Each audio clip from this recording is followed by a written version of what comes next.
В Узбекистане наблюдается стремительный прирост населения. Так, по данным Госкомстата, за 2020 год численность населения страны увеличилась на 653,7 тысяч человек и на 1 января 2021 года составила 34,5 миллиона человек. Также сообщается, что население страны в 2020 году ежедневно увеличивалось в среднем на 1,8 тысяч человек.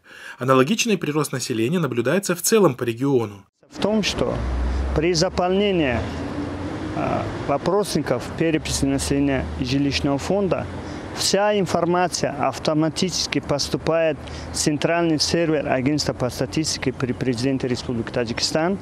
Так, например, в Таджикистане за 2020 год прирост населения составлял 820 человек в день, а смертность составляла 151 человек в день. На сегодняшний день, согласно актуальным статистическим данным, численность населения Таджикистана достигла 9,5 миллиона человек.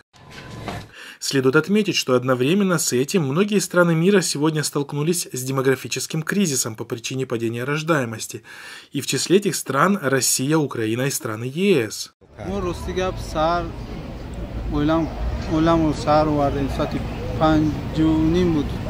Эксперты связывают стремительный демографический рост в мусульманских странах Центральной Азии с сохранением религиозной идентичности населения региона. Ведь ни для кого не секрет, что ислам подталкивает людей к заключению брака и рождению детей.